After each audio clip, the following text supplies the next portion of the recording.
우리 말씀을 가지고 심판이 있으리니라는 제목으로 함께 말씀을 나누고자 합니다. 성경에 보면은 자살하는 사람이 몇몇이 나옵니다. 그 중에 뭐 여럿이 있겠지만 오늘 한 사람을 소개하고자 합니다. 아히도벨이라는 사람이 나옵니다. 아히도벨. 그런 전략가예요. 삼국지에서 보면은 여러분 제갈공명 아시죠? 제갈공명처럼 어떻게 전략을 펼치라 하는 전략가예요. 그런데 왜 아히도벨이 자살을 하게 되었는지 그 이야기를 한번 들어보시기 바랍니다. 다윗이 왕이 됐어요. 다윗이 왕이 되고 시간이 흘러서 이제 왕자들이 생겼습니다. 왕자들이 자라났죠. 왕자들이 자라나면 어떻게 됩니까? 왕위 다툼이 있겠죠. 그 중에 압살롬이라는 아들이 있었어요. 이 압살롬이라는 아들이 있었는데 이 압살롬이라는 아들 왕자가 왕인 다윗을 쫓아내고 자기가 왕의 자리를 차지한 거예요. 그러면 왕이 바뀌면 어떻습니까? 그 참모진들이 전부 죽거나 갈아치게 되죠. 그러니까 다윗 왕이 도망갈 때 전부 쫓아갔어요. 그런데 후세라는 또 다른 전략가인 후세라는 사람이 그 자리에 남아있던 거예요. 그래서 압살롬에게 말합니다. 저는 지는 해 다윗을 쫓아가지 않고 떠오르는 해 당신 압살롬을 쫓겠습니다. 당신의 신하가 되겠습니다. 하지만 그는 아직도 마음이 다윗에게 있는 첩자였던 거예요. 이제 도망간 다윗을 죽이려고 계획을 짰는데 그 아히도벨이라는 사람은 아들 압살롬의 편이죠. 아히도벨이라는 사람이 이렇게 말합니다. 왕이시여, 지금 다윗이 도망가다가 지쳤을 테니까 지금 저에게 군사 2,000명을 주면 제가 바로 쫓아가서 전부 죽여버리겠습니다. 지금이 바로 죽일 수 있는 적기입니다. 그런데 하나님이 도우셨는지 압살롬이 다른 전략가 후세에게 너는 어떻게 쓰면 좋겠냐 이렇게 물어보는 거예요. 그랬더니 이 후세라는 사람이 이렇게 말합니다. 아히도벨의 계략이 좋지 않습니다. 왕이시여, 왕이 알다시피 당신의 선왕, 당신의 아버지 다윗 왕은 전쟁터에서 잔뼈가 굵은 사람입니다. 전쟁에 능한 사람입니다. 그러니까 지금 도망가 있다고 할지라도 백성들하고 같이 있지 않고 어디 굴이나 어디 딴 곳에 숨어 있다가 백성들이 공격받는다고 하면 그때 역공을 펼쳐서 당신이 지게 될 것입니다. 그러면 당신이 졌다는 소식이 백성들한테 들리면 어떻겠습니까? 그러지 말고 천천히 기다리시면 어차피 당신이 왕이 됐기 때문에 백성들은 당신 편으로 몰려들 것이고 이후에 당신 세력이 더 커졌을 때 이후에 다윗 왕을 기회를 봐서 죽여도 그때 충분히 당신은 승리할 수 있습니다. 그랬더니 압살롬이 했던 말에 압살롬과 다른 신하들이 그 말이 더 좋겠다. 당신의 계략이 더 좋다. 후세의 말을 따르는 것이에요. 그러니까 진짜 압살롬 편이었던 아히도벨은 앞날이 보이는 거예요. 전략가이니까 앞날이 보이죠. 압살롬이 지고 다윗이 이기겠구나 해서 자살을 하게 되는 거예요. 우리 사무엘하 17장 23절 한번 사모님 넘겨줘 보세요. 우리 같이 읽어봅니다. 시작. 아히도벨이 자기 계략이 시행되지 못함을 보고 나귀의 안장을 지우고 일어나 고향으로 돌아가 자기 집에 이르러 짐을 정리하고 스스로 목매 죽음에 그의 조상의 묘에 장사되니라. 집으로 들어가서 그냥 다 짐 정리 다 하고 스스로 목매어 자살했습니다. 여러분, 아히도벨이 왜 목매달아 자살했습니까? 전략가로서 앞에 무슨 일이 훤히 보이는 거예요. 앞에 어떤 일이 일어날지 훤히 보이는 거예요. 압살롬이 죽고 나도 이미 다윗에게 죽겠구나. 이런 앞일이 훤히 보이는 거예요. 반면에 나머지 압살롬 아들 왕을 쫓았던 나머지 신하들은 전혀 그거를 보지 못하는 거예요. 그러니까 후세의 계략이 좋습니다. 그런 얘기는 하고 있는 거예요. 여러분, 우리 사람이 자기의 앞일 내다보는 것은 쉽지가 않습니다. 한 치 앞도 내다보지 못한다고 하죠. 사람이 자기 앞니를 내다보는 건 쉬운 일이 아니에요. 하지만 우리 그리스도인들은 최소한 우리 앞날에 심판이 있을 것이라는 것은 생각을 하고 살아야 하는 거예요. 그것은 내다볼 수 있어야 되는 거예요. 오늘 본문은 예수님께서도 그 앞일이 어떻게 될 것이냐라고 질문하는 장면이 나옵니다. 우리 마태복음 우리 본문 21장 40절을 우리 같이 한번 읽어봅니다. 40절 같이 읽습니다. 시작.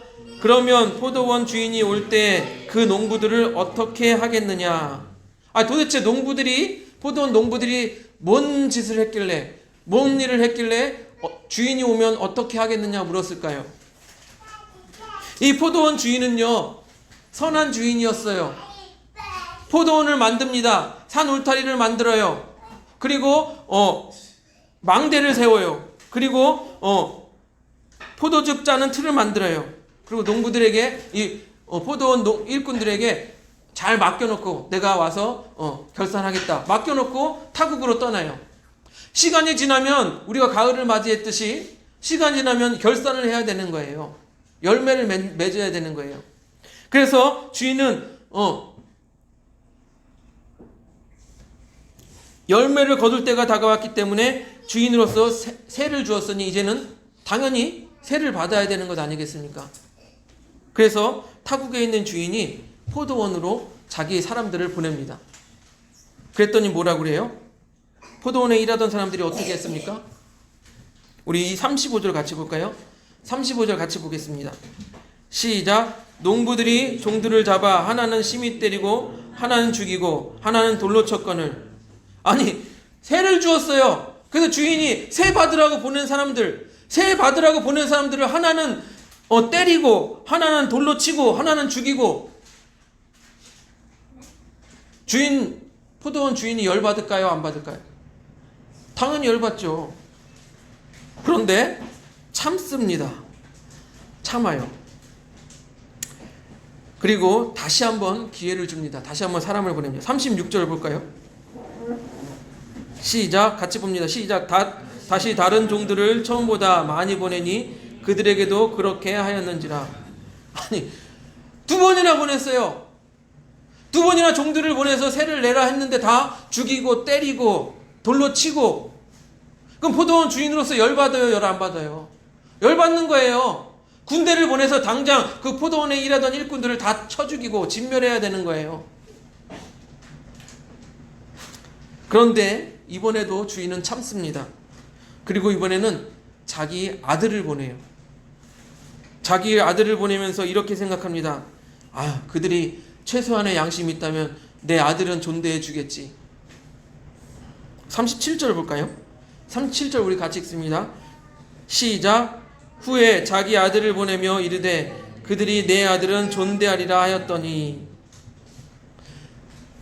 주인은 선하여서 내 아들은 존대해 주겠지 이렇게 생각했습니다. 그런데 이 포도원에 일하는 사람들이 얼마나 악했으면 보세요. 38절 39절을 보세요. 얼마나 악한지 한번 보십시오. 38절 39절 시작. 농부들이 그 아들을 보고 서로 말하되 이는 상속자니 자 죽이고 그의 유산을 차지하자 하고 이에 잡아 포도원 밖에 내쫓아 죽였느니라. 포도원 주인은요 3번이나 기회를 줬어요. 그러나 포도원에 일하는 사람들은 어떻게 했습니까? 세 받으러 온 사람들 죽이고 돌로 치고 또 세 받으러 온 사람 죽이고 또 돌로 치고 마지막에 아들까지 보냈는데 아들까지 우리가 얘를 죽이고 상속을 대신 받자, 이 포도원을 차지하자 하고 아들까지 죽여버리는 거예요.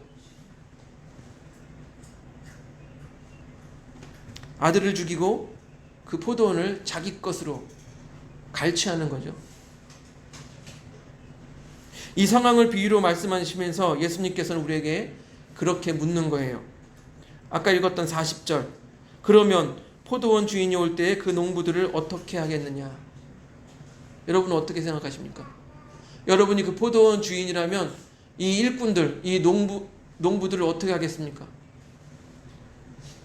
당장에 쳐 죽여야 마땅한 것 아니겠습니까? 내 아들까지 죽였는데. 당시 예수님의 비유를 들었던 사람들도 그렇게 대답합니다. 우리 41절 볼까요? 41절 같이 읽습니다. 시작. 그들이 말하되 그 악한 자들을 진멸하고 포도원은 제때 열매를 바칠 만한 다른 농부들에게 새로 줄지니라. 예. 그 옆에 듣고 있던 사람들도 똑같이 얘기해요. 아, 그 못된 악한 농부들은 당장 일꾼들은 쳐 죽이고 성실하고 제때에 그 열매를 맺어서 제때에 새를 줄 만한 그런 사람들한테 맡기십시오. 그게 보통 사람들의 생각이에요. 그런데 여러분, 이 예수님이 비유로 말씀하신 2000년 전에 예수님이 비유로 말씀하신 이 일들이 비유에만 존재하는 것이 아니라 우리가 사는 이 세상에도 존재한다라는 거예요. 여러분, 약 60여 년 전 6.25 때 어땠습니까? 사회주의라고 하면서 공산당이 내려와서 어떻게 했어요? 포도원 주인과 같은 지주들, 부르주아라고 하면서 뭐라 했어요? 부자들은 죽창으로 찔러 죽이고 그들의 땅을 차지했죠.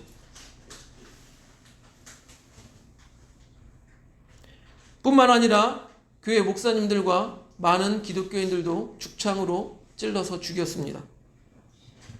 왜 그랬을까요? 기독교의 사상이 자기들의 사상과 맞지 않기 때문이에요. 오늘 본문 말씀도 말하고 있잖아요.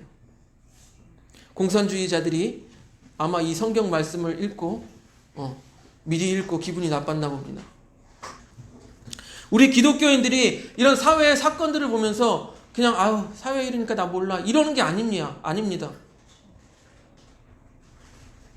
우리가 영적으로 바르게 분별해서 우리 교회를 탄압하고 우리 교회를 말살시키려는 그런 부분에 대해서 우리가 싸워야 하는 것이에요.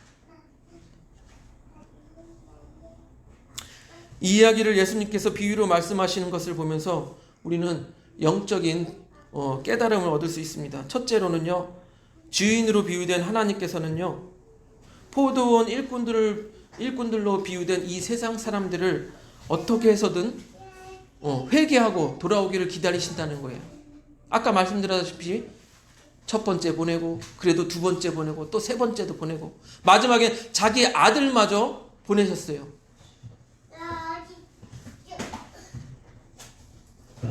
자기의 아들마저 이 땅에 보내주신 분이 우리 하나님, 그 사랑이 바로 여기에 담겨 있는 거예요. 우리가 그 영적 의미를 깨달아야 합니다. 바로 이 땅에 하나님의 아들로서 이 땅에 오신 예수 그리스도가 바로 이 포도원 주인 아들과 같이 희생하러 오신 거예요. 곧 하나님의 사랑이죠. 둘째로 예수님 자신이 이런 비유를 했다는 것은 아들이 분명 죽었잖아요. 이 비유를 했다는 것은 예수님 자신도 어떻게 될 것인지 알고 계셨다는 거죠. 나도 곧 죽겠구나. 그래서 성경의 많은 부분에 제자들에게 내가 십자가에 달려 죽겠고 3일 만에 부활할 것이다 라고 얘기하는 장면이 나옵니다. 포도원 주인의 아들처럼 예수님은 당신을 배반한 이 세상 가운데 보내졌습니다.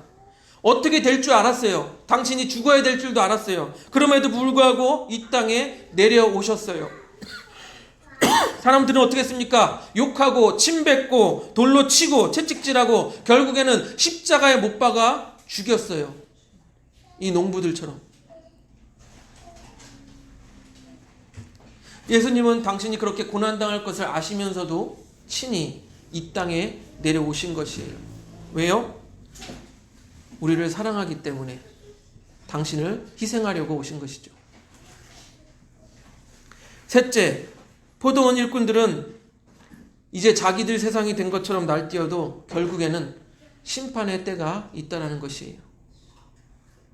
우리도 마찬가지입니다. 누구도 이 심판에서 벗어날 수 없어요.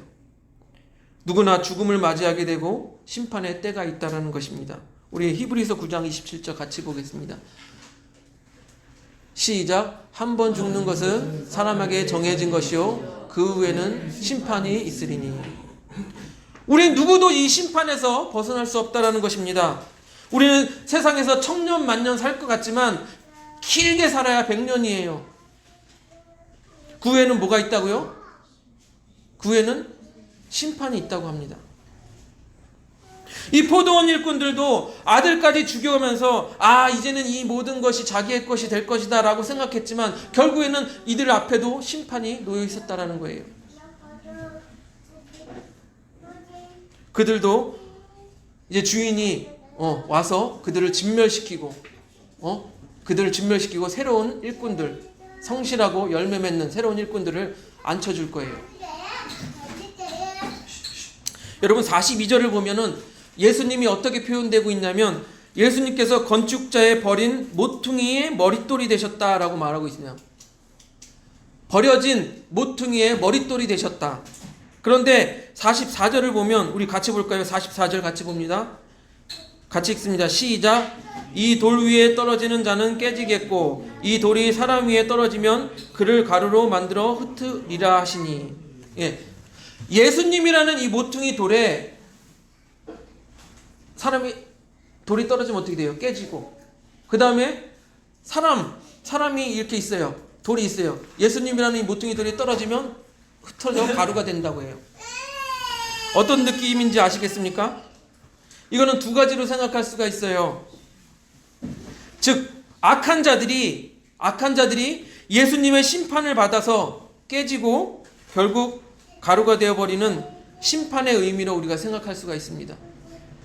또 다른 한 가지는 악한 자들이 예수님을 만나서 깨지고 가루가 되어서 이제 자기 자신은 내어버리고 이제 예수님을 따르는 새로운 피조물이 되는 것을 생각할 수가 있어요. 여러분 심판받아서 그냥 깨져서 흩어져 버리는 전자가 낫습니까? 이제는 내가 예수님 앞에 깨어지고 새 피조물이 되는 게 낫습니까?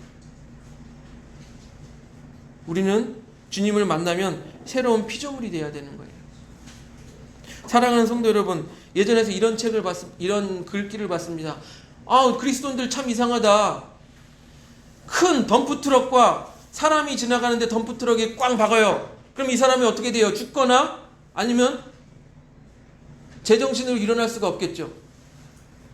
엄청난 충격으로 인해서 제정신으로 일어날 수가 없어요. 그런데 이 사람이 무슨 말이냐면 우리 인간은 예수님이라는 이 십자가 사건과 십자가의 사랑과 이렇게 쿵 부딪혔는데도 불구하고 멀쩡하게 걸어서 돌아다닌다는 거예요.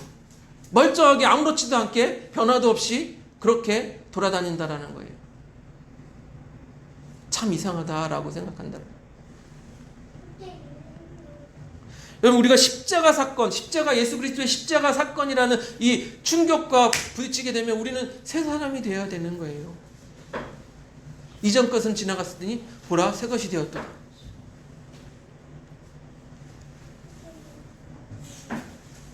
앞에서 말씀드린 아이도벨은 최소한 앞니를 내다볼 수 있었습니다. 그리고 앞으로 자기에게 끔찍한 심판이 닥칠 것을 알았어요.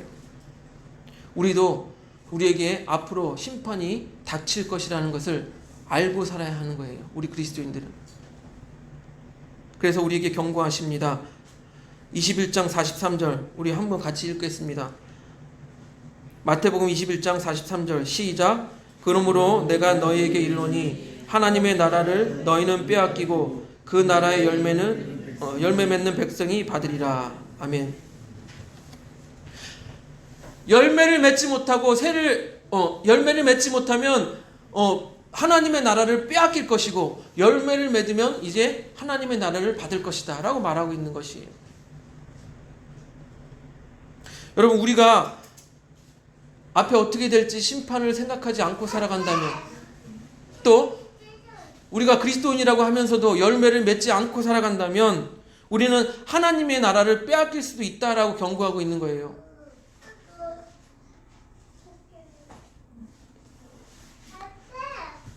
열매라는 것은 성품의 변화, 또 교회를 섬기는 모습, 또 이웃을 섬기는 모습, 전도 등등 여러 가지 모습으로 우리에게 열매의 모습이 나타날 수가 있어요. 사랑하는 성도 여러분, 심판을 내다볼 수 있는 지혜를 가지고 또 열매를 맺으면서 살아가는 우리 그 사랑교회 성도님들이 되시기를 주님의 이름으로 축복드립니다.